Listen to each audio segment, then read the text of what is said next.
Time for Wednesday's hour number 2 on hashtag Daily K with your host, Peter Bint.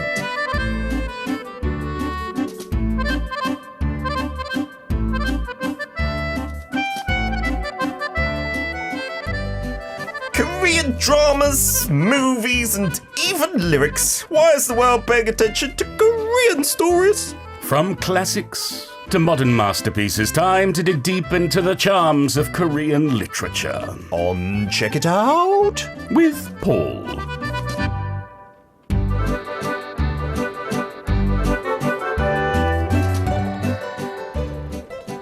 Every Wednesday, Mr. Matthews comes into the studio to read us Korean literature and to flap his arms around like a madman. What? But today I will forgive you because you kindly covered for me on my summer holidays on a Monday. Thank you I ever thought you so were much. sick. I thought this was an emergency. I got called at 5 a.m. to come into the studio that day. Are you trying to tell me it was because you were on holiday? Maybe I was sick on holiday. That could happen. Why were there pictures of baby ostriches on your social media? That's a good cure. I was told you're in hospital. For the common cold, baby ostriches walking on your back is said to be healing. Yes. I'm disappointed. No, Paul is lying. What a load of baloney. I asked you a couple of weeks ago, can you cover on a Monday? You said thank you, yes, whatever. But I didn't say whatever. I'm not rude. No, you're showing me up. Why are you getting here at 7:30 a.m. for the live show? To prepare. Bomb was coming in. You made me And you know look what Bomb's terrible. like? Because she brought in so much stuff. What did you do on Monday with We got Bomb? sweet and spicy. What? Yeah. And you got to eat it? I'm just saying there was a lot of food. Oh my goodness, I'm so jealous. Did you have a good time covering? And I did you, did. most importantly, say more bad things about me or good things?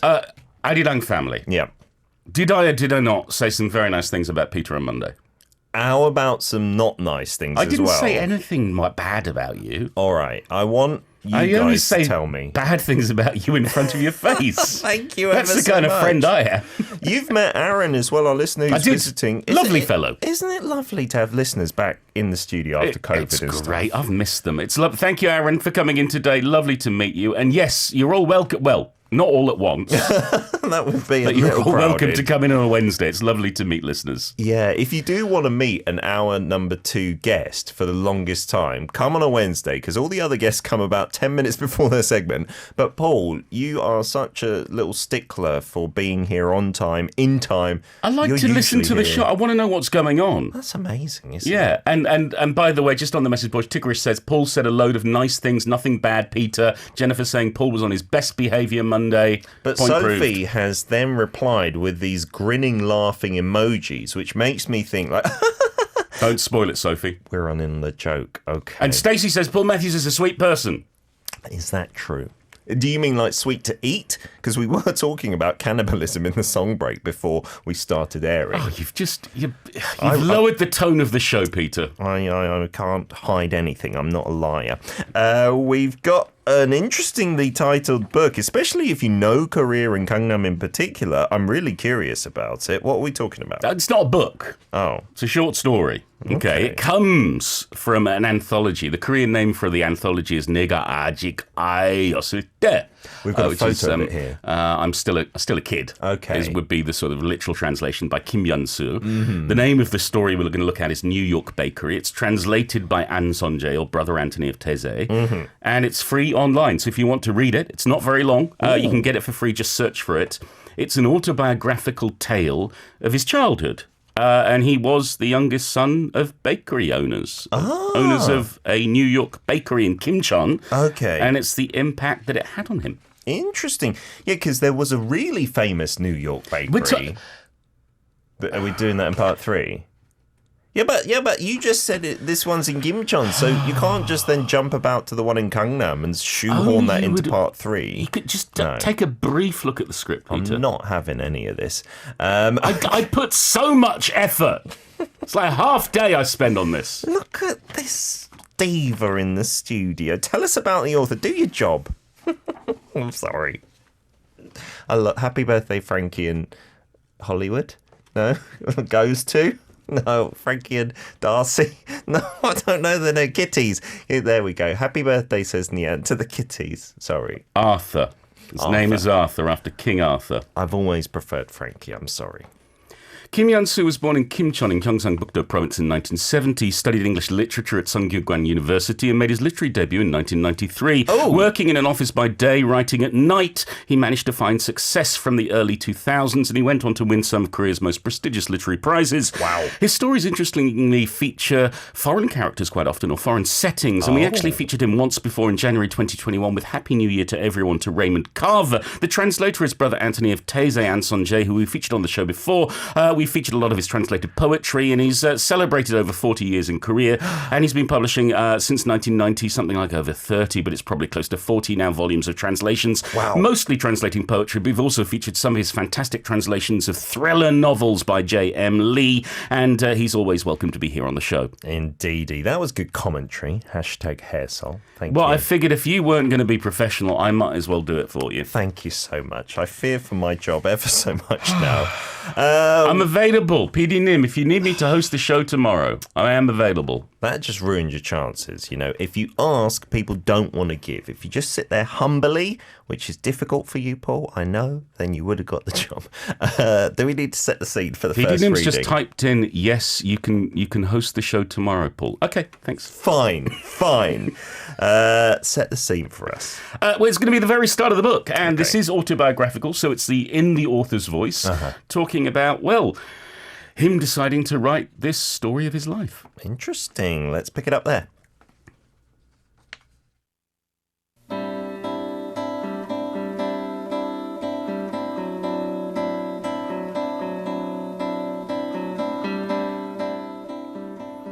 I have decided to write this story using a pencil. I have no idea why I came to that decision. I just felt that I ought to. Come to think of it, it's been a very long time since I last wrote a story with a pencil. I'm starting this story with something that happened long ago. I still have no way of knowing exactly when the New York bakery first opened. It was already there when I was born. As a child, I once asked my mother, "Mom, when did you first start up the shop?" That was when I was in primary school, my nose always running in winter, my sleeves shiny. I began long before you were born. As Mother spoke, she was watching the television, and her knitting needles, at almost the same time, sitting beside the stove in the New York bakery. At that time, our elder brother was growing very fast. After Chuseok Festival through the autumn into early winter, there were less customers, and Mother would sit on a cushion beside the stove, unravelling an almost unworn sweater and knitting a new one. From the moment Mother began to knit the sweater, we all started to look forward eagerly to the Christmas rush. Either Mother did not know exactly, or she told me, and because I was too young, I forgot, it seems. Once a little more time had elapsed, I was no longer curious about such things. I was too absorbed by my own problems. Since the New York bakery had been there before I was born, it was easy to think that it would still be there after I died, too. But of course, life is not like that.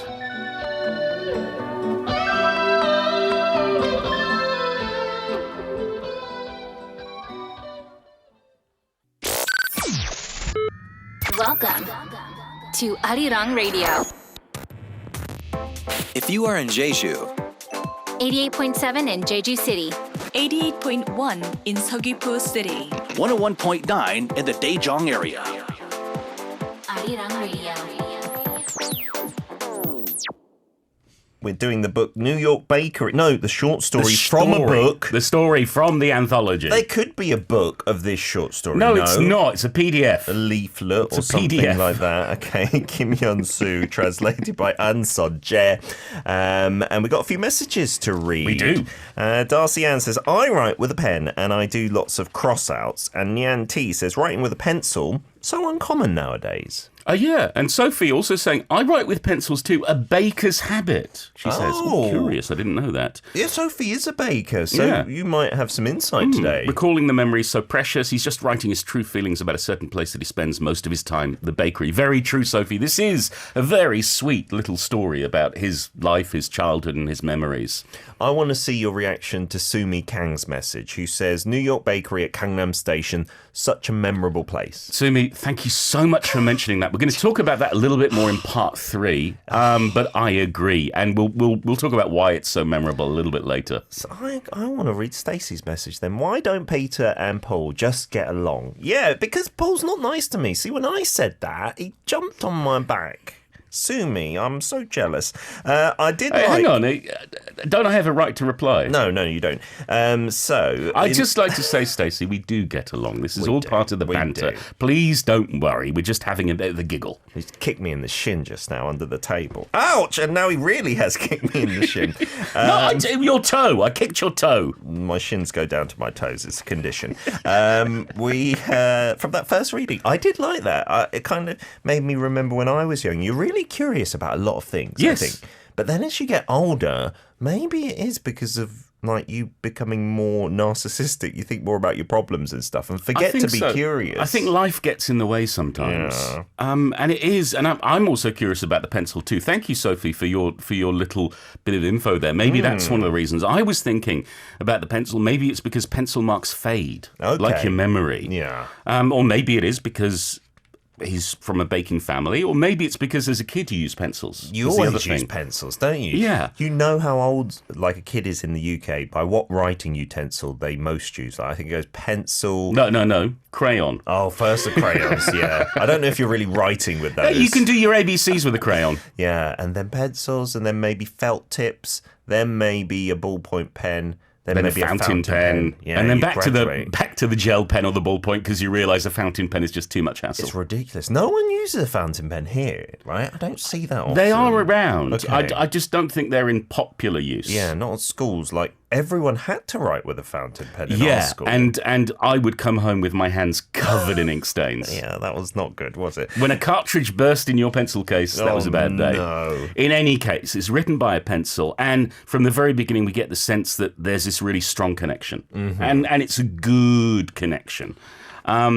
So he grew up in Kimcheon, and he describes his life there. He talks about how his older sister, when she was a newborn baby, she had to lie in the back room. Oh. Because they lived in the store until they could get a wow. house of their own. In fact, he was the first kid, the youngest of the family, to actually be born in the house rather than the bakery. But he's still called the youngest son of the New York bakery. And the bakery's been around a while. His oldest sister, I think, was born in 1965. And so it's been around since before then, since the 60s. And as an adult, when he's in Seoul and he meets people from Kimcheon, they know the bakery and they reminisce because it was the place for dates or for hanging out or for whatever it was, but it's gone. Oh, yeah, we got a kind of hint of that towards the end of the first reading. The whole neighborhood has changed. And this in Korea, this is something I think that everyone can relate to. And Kim thinks back to how different it used to be. And he knows when it closed. Doesn't know when it opened, but he knows when it closed. He was alive then, of course. Yeah, August 1995. And if you know your Korean history, you know that was a very turbulent time, economically speaking. Around the IMF. Yeah. And he compares life to the bakery. Something comes into the world and then it vanishes. It's gone. And he talks about his own life. He is a writer because he is writing about himself. Sure. Talks about his father cutting out newspaper clips for him, how proud he is of him. Talks about how sometimes he was a little bit too proud of himself. Okay. And then he talks about how much bread and cake he ate as a kid. Took it for granted because it was a luxury for kids at that time. But he got cake every day. Wow. And in fact, in this next excerpt, he tells us of the scraps of cake he used to eat. Oh, sounds delicious.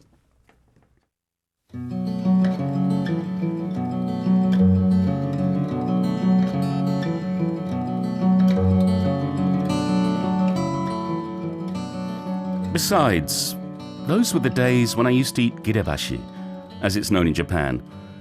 The equivalent word in Korean would mean scraps or fragments.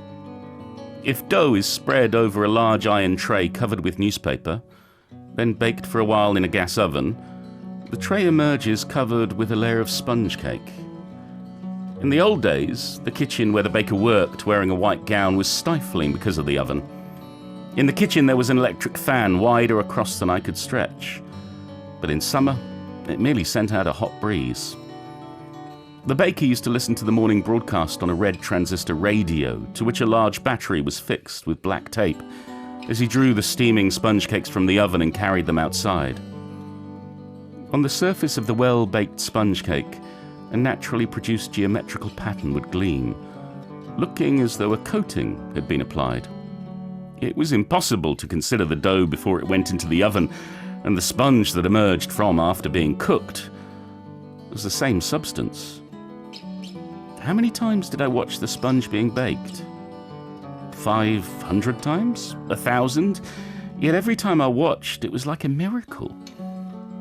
If people are capable of such things, it ought to be possible for me to go into the oven as the youngest son of the New York bakery and emerge as the son of a New York businessman. Just as that kind of foolish imagining was intensifying, after the sponge cake lying outside had cooled sufficiently, the baker would seize the newspaper and draw the cake off the iron tray, then cut it into sections suitable for wrapping, using a baker's knife that was tremendously long, although it had no sharp edge. First of all, on top and bottom, left and right, he would trim off any parts that were scorched and hard. Girebashi referred to those bits of trimmed-off cake. They were cut off for appearance's sake, but since they were identical with the sponge sold in the shop, they could not simply be discarded. At the same time, they did not look good enough to be given to strangers. As a result, the girebashi became the share of us children.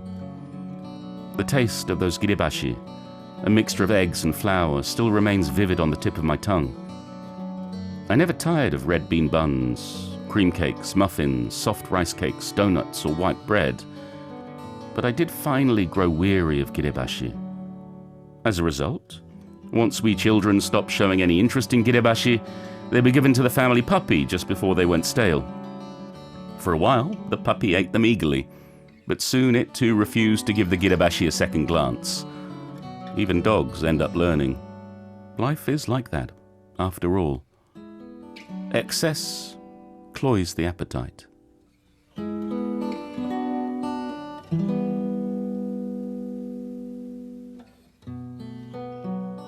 All the life lessons to be learned from getting given the scraps. Very philosophical. It is, isn't it? I like this. So I'm worried then that he comes to dislike the bakery. He's even talking about becoming the son of a New York businessman. Maybe he thinks he's too big for his boots or something. The fanciful dreams of youth.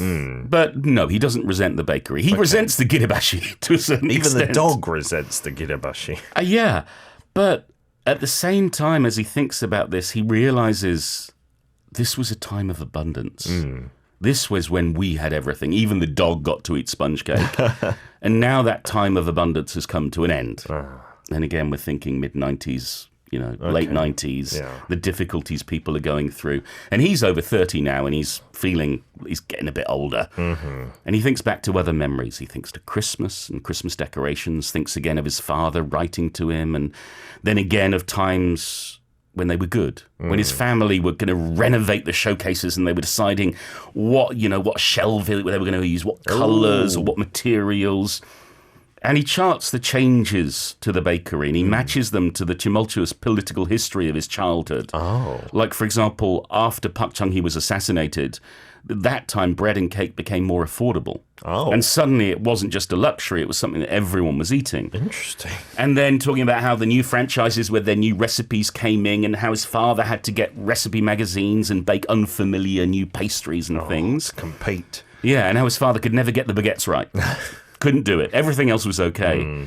And he thinks about when his mother was in hospital when she had to have an operation, and he would come there to report to her in the summer, like, we've had a record-breaking day of patbingsu sales, of the red bean shaved ice sales. Nice. And then her laughing in bed and saying, I sold more than you when I was a kid. And then he thinks of how her hard work has been what put him through university, how her hard work financed his tuition fees, his education. And then he thinks of when the bakery finally fell, when the big franchises, the PBs and the PCs and the CBs took over. And they had so much unsold bread, and his mother was ashamed, so she would try to pack them up tightly in black plastic bags, but then the homeless cats would rip into them and scatter the bread and pastries across the street. That's sad. And he talks of its demise and how it was sold, and it was turned into a 24-hour gukbap restaurant, rice and soup. Lovely. And how he never went back. Oh. And then one year he did go back. Oh, wow. When you go back to somewhere from your youth, it can feel, I don't know, the emotions. There's so many. Curious about Korea? Then Arirang Radio.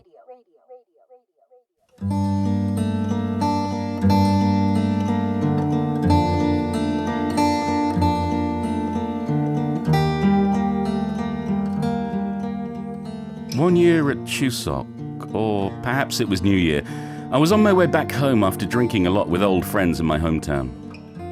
It was very late. Suddenly I recalled the 24-hour rice and soup restaurant. After hesitating for a while, I decided to go there. As you emerge from Kimcheon Station, the New York bakery used to lie on the left-hand side of the square. There was a glazed show window to either side, and in the middle a glass door. To the right of the door, a cake made of plastic was always on display, while to the left lay the kitchen. In the afternoon, the sunlight came shining slantwise, and the blind had to be lowered. When I was keeping the shop around 4 o'clock, I used to undo the cord and lower the green blind. If you pushed the door open and went in, to the left stood the display case for cakes, installed in the late 1980s when it was the newest model. To the right was the open-style display case for bread. To one side was a freezer for ice cream with a lid that opened upwards, while opposite the entrance was a fairly large display stand where larger items such as loaves of bread, roll cakes, chestnut bread, pizzas, as well as bags of sweets were arranged. Making your way round that, you found tables 1 to 9. Tables 8 and 9 were behind the aquarium, out of sight when you first came in. On a shelf high up on the wall directly opposite the entrance was placed a colour television bought in the year when colour broadcasts first began. Mother always sat to one side of table 1 that was piled with boxes for cakes and plastic wrappings. By day she faced the door. In the evenings she watched the television. Such was the image of the New York bakery that had remained fixed forever in my heart. Entering the 24-hour rice and soup restaurant, I sat more or less where in the old days table number 2 would have been, and waited to be served. The television was still standing on the old shelf. The pattern on the floor was the same, as was the imitation wood showcase. Everywhere I looked, I could see my family. In that place I'd been a little child, a primary school kid, an anxiety-ridden high school student, a self-assured rookie writer, and a university student setting new records for selling shaved ice. With that, I found it impossible to hold up my head and look around any longer. Soon the food was served, and I began to eat, still keeping my head bowed. The soup was hot. I paid the bill, opened the door and went out. The street lights in front of the station seemed to be shining globes. There is no need for a great number of lights as we live our lives. Just a few will do. That's what life's like, surely.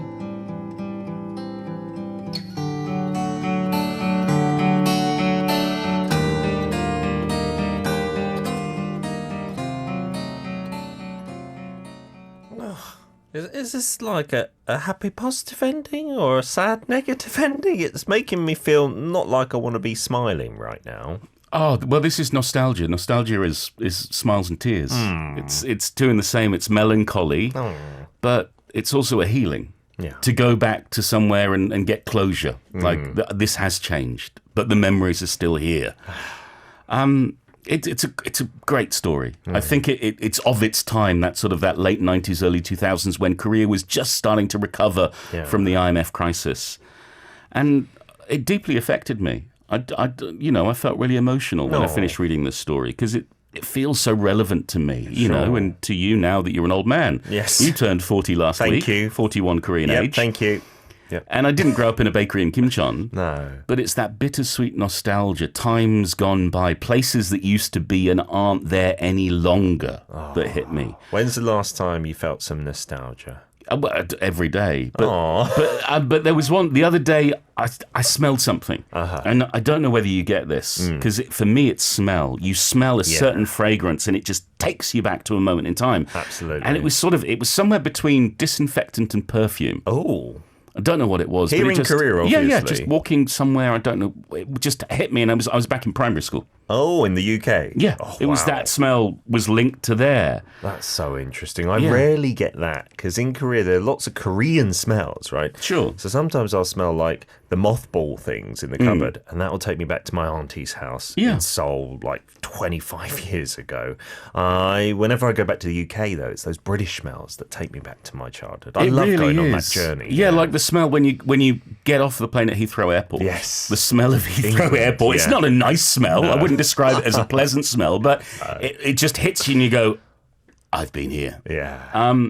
And what I also love about this story is that it's also sort of charting the rise and fall and rise again of bakeries. Because you don't necessarily associate bread with Korea, but from the mid-20th century onwards, bread has always been an important part of Korean daily life. Sure. It's not been necessarily one of your 3 meals a day, No. but it's been the birthday cake, the Christmas cake, Yes. the the special treat on your way home from school, or whether it's getting that sweet white bread to have some toast, or whether it's actually having the toast sandwich with the egg and the ketchup and the sugar. It's a bit different, but I'm fully on board with Korean style bread. They've got a lot more places now that are Western style, quite unquote authentic, but I'm all for all of it. Look, everyone's got their own taste. There's nothing bad about Korean style bread. Yeah. It's just Korean style. Yeah. And some things I prefer over others. There are some traditional Korean breads I would prefer over the hot dog and the ketchup pastry. But it's a lovely celebration of it. And also, I don't think we've ever talked about this, but did you know in Gangnam, Yes. there used to be a New York bakery? Really? Yeah, then changed to the Really? ABC New York Bakery. Golly gosh, I did not know that. And that is a place that has so many strong memories for so many Soulites because it was the place to meet in Gangnam. Yeah, before you based your meetings on the exit number of stations, it was New York Bakery. Yeah, right. you meet that at the front there, right by the stairs down to the subway. Yeah, and that was there, I think, for the longest time because my mum also still knew that as the meeting place. When I was living in Gangnam and she was still in the UK, she was like, in relation to the New York Bakery, where do you live? Yeah. Exactly, yeah. And sadly, it closed down in 2012. Gangnam has changed a lot, and I miss it. Yeah, me too. You miss these landmarks. I remember when Tower Records was in Gangnam. Oh, wow. Really? Yeah. I did not know that. No, I don't think there are any left in the world. Maybe only in Japan now. Nothing's permanent. Yeah. Everything changes, and we are fated to miss the things that we grew up with. And this story captures all of that. It's a lovely little short story. And I know some people complain, why did you bring the sad stories? This is not a sad story. This is nostalgic. Yeah. And I think this will resonate for all of us who are maybe a little bit older. I think so, yeah. The older you get, the more you appreciate that feeling, right? And you should know now that you're 41. Thank you so much. Sophie says, I'm back after doing some baking actually right now, and my tears are going to drop into the batter. Oh, Sophie, I hope they're good tears. Delicious ones. Because this is a celebration of the kind of work and the kind of life that you have as well. And it's good to celebrate the work of our parents and how our families grew up, because we all grew up differently. Yeah, and going back to visit a place as well, even if it's changed, yeah, it can really hit you in the feels, I think in a good way. Yeah, I'm going to go Where? visit a delicious restaurant that I've eaten at before and eat some delicious food and remember the other times I ate delicious food there. Oh, what a hard life you lead. A one-line review, please, Paul. A beautiful hit of nostalgia that will mean so much to older Koreans, but also to all of us who are getting a little bit older. Peter's turned 40. Thank you very much once again for emphasising that. And thank you, Paul, for your wonderful reading. Thanks to everyone. Thanks to the Literature Translation Institute of Korea for the help with copyright permissions for all our broadcasts. Thanks to Kim Yeon-su for his excellent story and to An Seon Jae for his translation. I'll be back next week with another short story from the Penguin Book of Korean Short Stories. This time it's by Shin Kyung-suk. It's called House on the Prairie, translated by Bruce and Juchan Fulton. Looking forward to it already. Have a wonderful week, Paul, and we'll see you next Wednesday. I'm not coming in tomorrow. We'll discuss it. I'm going to try and sweet talk the producer. No, she says, sorry, the boss says Peter has to do it. I am the boss, basically. Sorry, I'll be back next Wednesday. You can listen to Check It Out with Paul Matthews on Arirang Radio's #DailyK every Wednesday from 10 a.m. KST.